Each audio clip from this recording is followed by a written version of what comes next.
Good morning, everyone. My name is Theodore Caputi. I'm also representing Philadelphia, although I'm not exactly from Philadelphia. I'm about 45 minutes away in Bucks County. Before I begin, I'd like to thank Princeton University and the class of 1966.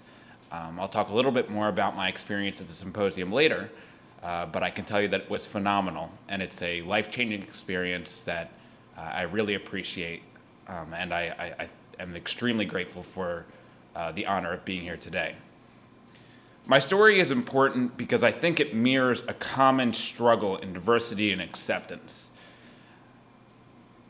And it starts off really pretty far away from anything having to do with race relations.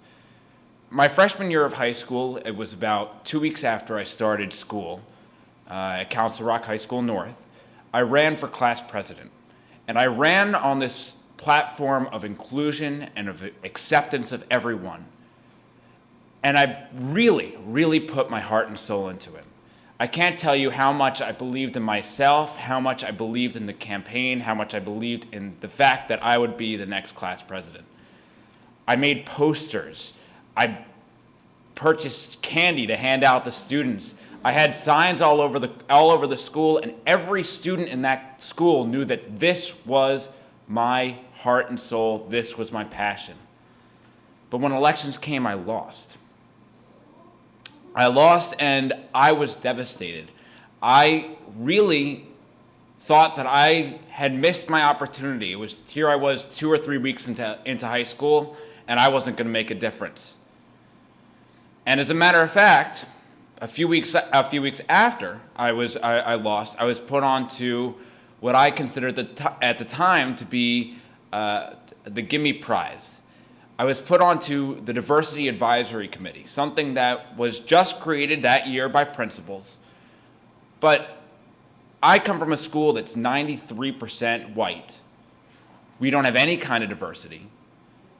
And our students felt like the Diversity Committee was just used to push that buzzword, to push diversity forward, but not exactly to do anything.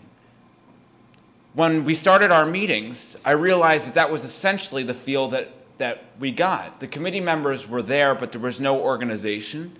We didn't exactly know what we were supposed to be doing, and we certainly didn't know how to do it. And we were lost. We were lost because we didn't know that diversity was important.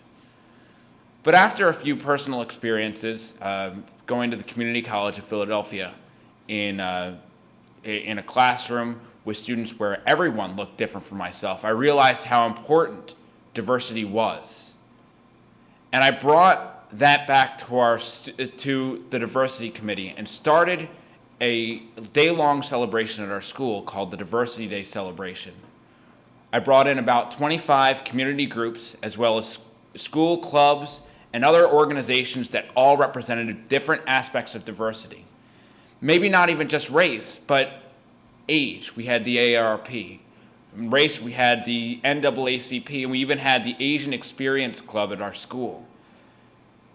And for one day, we had students from our school, over 1,000 students, walk through the fair and learn a little bit more about the cultures, get exposed to the fact that Bucks County was a diverse place, that the place where we grew up had people and ideas and ethnic cultures and races that were all different from them.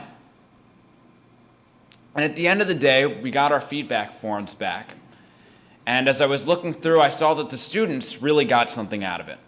They really felt like the Diversity Committee had done something positive for them.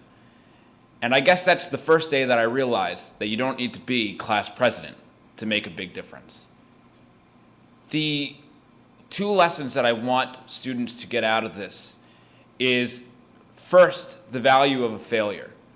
This story started off, and I probably wouldn't be standing here today if I hadn't lost the election for class president. I really believed in that, and when I failed, I was hurt personally in a way that I can't really even explain. But because I was able to overlook my failure, I was able to make something more out of it. And the second, and the one that ties in with diversity and with race relations, is one of persistence. We can't change the way that people think and the way that people are wired to think in one day, in one weekend, at one symposium. We are going to require a lot more persistence than that. The students in this audience are going to have to work in the effort of race relations for the rest of their lives so that we can see a real, tangible difference in the way that people view each other. The students here have done a tremendous job, but it's only the beginning, and I hope that myself and the rest of us will take what we've learned from this weekend and make the most of it. Thank you.